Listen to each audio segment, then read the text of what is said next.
Remox Part, kamusta kayo? At sa vlog na niya, mas pag-uusapan natin na mga bagay na pwede mong subukan para malunod sa labis na pag-iisip sa iyo ang isang lalaki.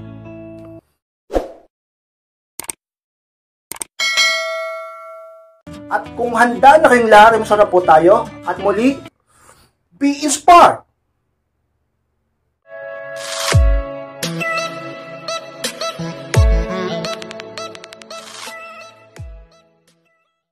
At ang unang bagay na pwede mo subukan para malunod sa labis sa pag-iisip sa iyo ang isang lalaki, hayaan mong mamuhunan siya sa iyo ng marami. Kung maksud niya ng unang bagay na pwede mong subukan o gawin upang ang isang lalaki mas lalo kang isipin. Bakit ganun ka-inspired? Sapagkat ka-inspired ang isang tao, lalaki man o babae, kapag siya ay lagi nag-i-invest o namumuhunan ng kanyang oras, lakas o kaperahan sa isang tao, ay mas lalong nagkakaroon ng attachment at mas lalong nagiging mahalaga yung tao na yun. Ganun yan ka-inspired. Diba? Ganun ba yung ka-inspired kapag palagi siya nagbibigay ng oras sa akin, ng lakas, ng kaperahan, ay mas lalo ako nagiging mahalaga? Para ba siya namumuhunan? Para ba siya nag-i-invest pag ganun? Oo, ka-inspired. Diba? Paano ka magiging mahalaga sa kanya kung wala naman siyang ginagawa para sa'yo? Diba? Kaya ka nagiging mahalaga lalo dahil lagi siya nag-i-effort sa'yo. Hayaan mong gawin niya yun. Ka-inspired, paano ko ba gagawin yun? Paano ko ba gagawin ang boyfriend ko, ang mister ko, ang partner ko, ang isang lalaking gusto ko ay laging mag-invest sa akin ng kanyang oras, panahon, pera o kanyang lakas at feelings? Ka-inspired, syempre may mga tips tayo dyan, naturo ko na sa inyo, mga sikreto. Huwag kang laging magparamdam, huwag kang palaging available, huwag kang mabilis mag-reply, huwag kang palaging mag-chat, huwag kang palaging mag-text. At huwag kang masyadong needy, huwag mo siyang masyadong i-validate, huwag pakitang baliw na baliw ka sa kanya. At magpaka-busy ka, mag-self-improve, lalo pang magpaganda. Yan, kapag nakita ng lalaki sa'yo yan, pinaranas mo sa kanya, pinaramdam mo sa kanya, ay sigurado ka-inspired. Ang isang lalaki ay palagi kang iisipin. Doon pa lang nag-i-invest na yan sa pag-iisip sa'yo. Doon pa lang namumuhunan na siya sa pag-iisip sa'yo. Doon pa kayo mag-e-effort pa siya. Diba? Gagasos pa para lang sa'yo. Mababalaw sa'yo yan. Pag nabalaw sa'yo yan, sigurado ako malulod sa pag-iisip sa'yo yan. Ka-inspired. Yan. Matuto ka. Talaga naman sa isang mga bagay na pwede mo subukan.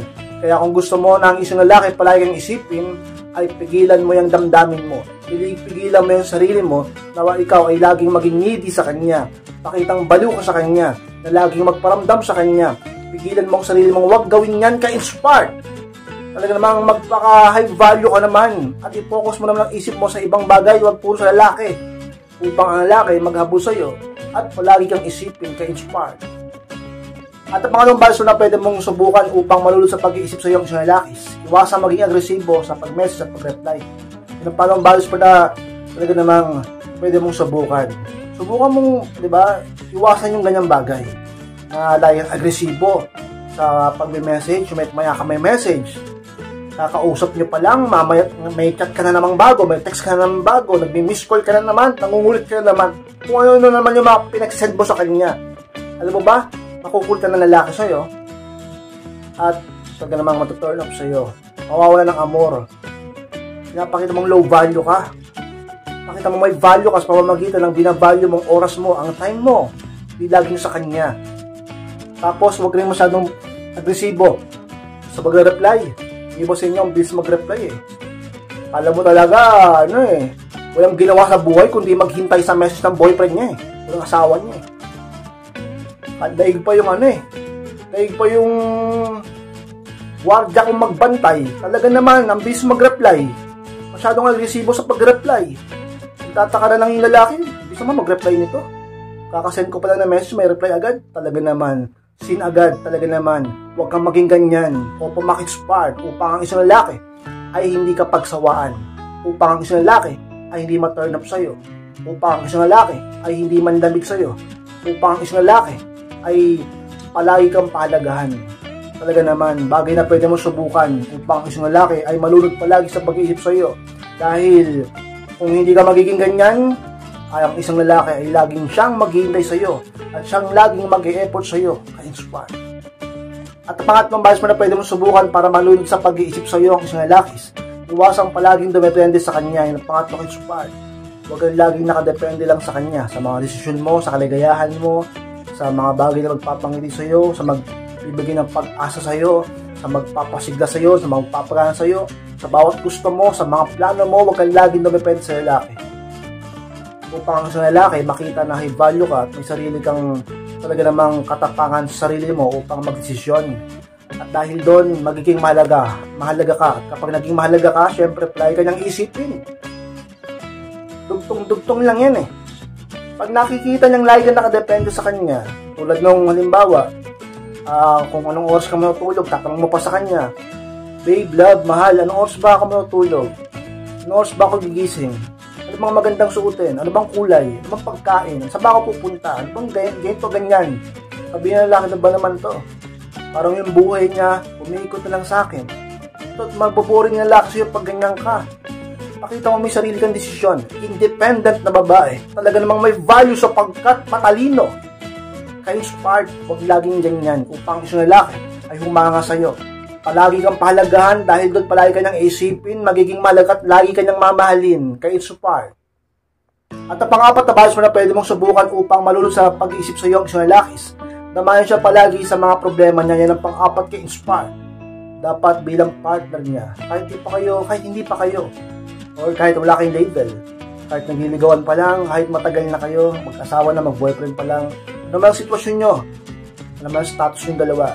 Dapat kapag ang isang lalaki, mahal mo, mahalaga sa'yo, dapat kapag may problema siya, ay lagi kang nandyan para sa kanya. Alam nyo, hindi lang naman niya nasusukat sa pera eh.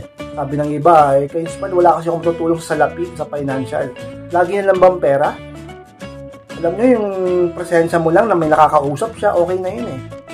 Yung nakikita ka niya, na may kadamay siya, okay na yun. Hindi laging puro pera kay Ismael. Diba? Yung mga advice mo, yung mga payo mo, yung mga suggestion mo, okay yun, pwede na yun. Hindi laging puro pera ang nasa laman ng utak mo. Pag may problema ba, pera agad? Kailangan niya sa'yo? Hindi Pag may problema ba, di ba pwede kailangan niya lang ng makakausap, na makakadamay sa problema niya, na magpapayo sa kanya? Diba, ganun lang yan. Kaya kung magiging ganyan ka, magiging mahalaga ka lalo. Dahil doon, lagi kanyang isipin. At kapag may mga pinoproblema siya, isa ka sa mga maaalala niya. Hanapin ka pa niya. Diba? Kaysa naman sa ibang girlfriend, sa ibang misis. Pag may problema lang yung lalaki, binubulyawan pa, binubungangaan pa, sinusupladahan pa, sinasabayan pa, tinotoyo din siya. May problema na yung lalaki, tinotopak din yung utak mo. Talaga naman, huwag kang makipagsabayan. Pag may problema ang partner mo, magdamayan kayo. Tulungan mo siya, i-advise mo siya, palakasin mo loob niya, bigyan mo siya ng pag-asa upang ma-inspired siya muli.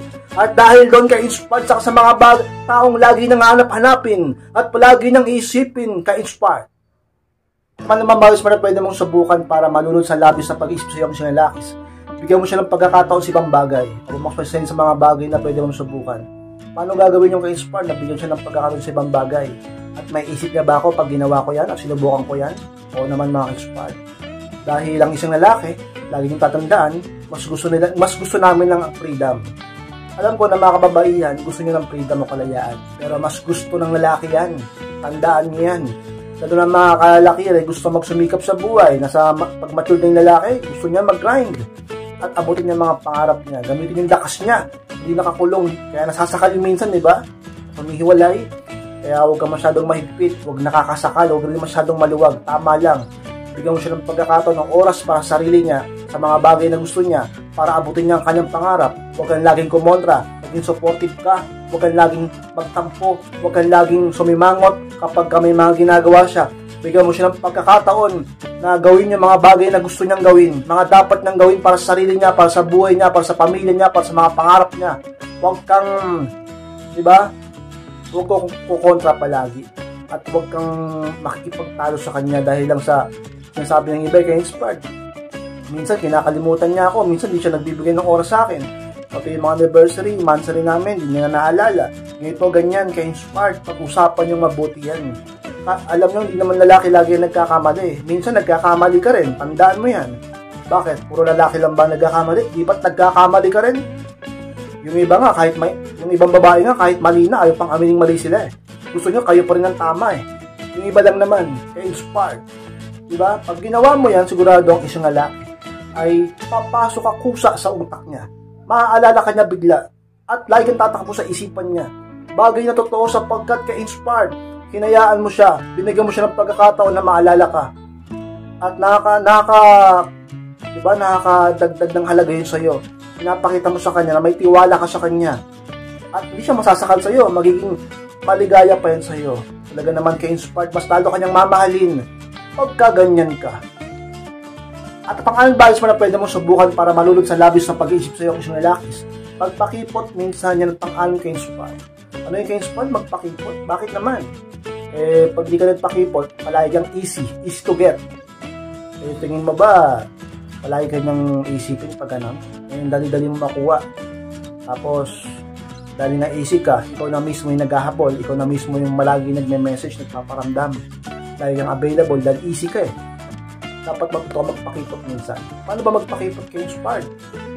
Bilang babae, dapat alam mo yan eh. Pero bibigyan ka ng tip. Alam nyo, kung gusto mo na magmukha kang pakipot na babae, dapat di ka laging yes lang sa mga sinasabi niya, sa mga ano niya. Halimbawa, like, hindi ka laging available dapat. Tama yun, hindi ka dapat laging available. Magpapakipot ka. Kung talagang determinado siya, susuyuin ka niya, papakusapan ka niya. Diba? Hindi laging, sunod na ng sunod, hindi laging available, hindi laging ganyan. Minsan, matuto ka magpakipot. Yung pang isang lalaki, ay laging makita na hindi ka ganun kadaling babae. Na laging, lahat na lang gusto niya masusunod. Lahat na lang utos niya, ganito, ganyan, kahit mali, kahit na busy ka. Tapos magtatampo siya pag di mo siya napagbigyan. Manindigan ka. Pag may gagawin ka, pag may meeting ka, pag busy ka, sabi mo busy ka. May tamang panahon sa lahat ng bagay. May tamang oras sa paglalambingan, sa pagdadate, sa pag-uusap, sa pagkikita at pagkasama. At may tamang panahon din para sa pagtatrabaho. Ka-inspired, ipaunawa mo sa kanya. At lagi mong subukan yan upang ang isang lalaki ay palaging maisip ka ka-inspired. At ang pitong bagay mo na pwede mong subukan para malulod sa labis sa pag-iisip sa iyo ang isang lalaki. Dalasan mo ang pag-aayos ng sarili mo. Yun ang pampito ka-inspired. O ba mga inspired, dalasan mo Dapat nga hanggat maaari, araw-araw, palagi. Diba? Yung iba, minsan lang mag-ayos. Yung iba, nakikita ko, nag-aayos lang pag-aalis. Pag may birthday, pag ganito, ganyan, may pupuntang bisita. Tapos pag wala, mukha ng dugyot. Sa totoo lang, iltok lang. Lalo na yung mga nanay dyan. O sabihin niya, kayo inspired, huwag naman. Kasi may mga anak kami, may trabaho, ganito. Inspired. Alam nyo, nasa priority lang din yan. O, priority nyo mga anak nyo. Pero isipin nyo rin ang sarili nyo. Isipin mo rin, priority mo ang trabaho mo, pero lagi mo rin alagaan ang sarili mo. Huwag mong babayaan ang kalusugan mo. Kung talagang mahal mong pamilya mo, mahal mong partner mo, mga anak mo, mahal mong lalaking mahal mong lalaking yan, ay talaga namang alagaan mong sarili mo. Dahil pag pinabayaan mong sarili mo at nagkasakit ka, sila lang din ang mahihirapan. O diba? Kaya dalasan mo ang pag-aalaga, pag-aayos ng sarili mo. Diba? Para din naman sa kanila yan. At para mas lalo kang maging attractive. At ang isang lalaki ay laging panalo ka sa mga mata niya. Tandaan nyo, marami magaganda dyan sa paligid. Huwag kayong magpapatalo. Kayo inspired. Paano yan? Marami talaga magaganda eh. Hindi man ako ganun kaganda. Hindi ka na nga ganun kaganda tapos hindi ka pa mag-aayos. TikTok lang. O sabihin ng iba, kayo inspired, pangit ako eh. Pangit ka na nga, di ka pa mag-aayos. Di ka pa magpapaganda. At walang taong pangit. Lahat ng tao maganda at gwapo. Dahil nilikha ka ng Panginoon. At tapat ang Diyos. Diba? Ganun lang yan. Huwag mababa ang tingin sa sarili. Dapat magdagdag ka ng taas ang tingin sa sarili mo. Pero huwag kang mga api ng kapwa mo. Kaya inspired sa mga bagay na pwede mo subukan upang ang isang lalaki palagi ang isipin. At lagi siyang masapik sa'yo. Lagi ka niyang maalala yung itsura mo. Lagi kang mag-ayos. Palagi sa lahat ng panahon. Araw-araw ka inspired. At mga bagay mo na pwede mong subukan para malulod sa labis sa pag-iisip sa iyo ang isang lalaki. Maging matyaga sa paghihintay sa kanya. Yan ang pangwalo at pinakahuli ka-inspired. Ano ibig mo sabihin ka-inspired? What do you mean na maging matyaga kami sa aming paghihintay? Sa lalaking mahal mo. Sa lalaking mahal niya. Saan? Kasi pag hindi kayo naging matyaga sa paghihintay, sigurado, lagi kang magiging needy. Lagi kang magme-message ng magme-message, tawag ng tawag at mangungulit, magtatampo, magdedemand ng oras niya, magmamaktol, ganito, ganyan. Talaga naman maging matyaga kayo sa paghihintay. Unawain mo siya kung may trabaho siya. Unawain mo siya kung busy siya. Unawain mo siya kung wala pa siyang time sa'yo. Unawain mo siya kung marami siyang iniisip. Huwag laging makulit. Huwag laging hindi makaintindi. Kaya yung iba nag-aaway, yung iba naghihiwalay dahil pinag-aawayan palagi yung mga bagay-bagay na pwede namang pagpasensyahan. Diba? Kaya huwag kang masyadong needy at huwag kang masyadong matampuhin. Talaga naman kayong spark. Matuto kang magtiyaga, maghintay na kung pinag-usapan nyo, ganitong oras, nag-uusap kayo, magtiyaga ka maghintay sa ganong oras. O limbawa naman, ang isang lalaki, di pa nag-good morning sa'yo, magtiyaga ka, baka tulog pa yun. Kung isang lalaki, sabi natin hindi ka pa tinatanong kung kumain ka na, magtiyaga ka, baka pati nga siya di pa kumakain eh. Kung ang isang lalaki ay sabihin nating medyo na late sa inyong date, konting tiyaga rin sa paghihintay. Dahil minsan, di ba, siya rin naman naghihintay sa'yo, ikaw yung matagal dumating, ikaw yung late lagi. O hindi man lahat, di ba?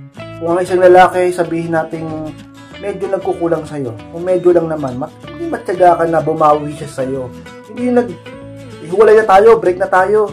Hindi mo siya binibigyan ng pagkakataong makabawi sa'yo. Maging matyaga sa lahat ng pagkakataon, lahat ng bagay sa isang lalaking mahal mo upang magtagal kayo, upang maging matibay kayo at hindi masayang ang lahat ng panahon na binigay nyo sa isa't isa. Bagay na pwede mong subukan upang ang isang lalaki ay talaga namang malunod sa labis sa pag-iisip sa'yo, ka-inspire. Sumakas po lang po, maraming salamat po mga support sa pagtapos ng vlog nito. Sige pong kalimutan na mag-like, comment, share na rin po upang makatulong din tayo sa iba. At sa mga hindi pa subscribe, ay subscribe na po mga support at click na rin po notification bell upang maging update kayo pag may bago ang i-upload na video. Sa mga gusto magpa-coaching o magpa-advise, makausap ako tungkol sa inyong problema sa pag-ibig, ay pakimess lang po ako sa aking Facebook, ay po yung profile picture ko at FB ko. Paki-search lang po, pakihanap ako at ako mismo magre-reply sa inyo. Maraming salamat mga support. Mag-iingat kayong lahat. Mahal ko po kayo at muli, be inspired!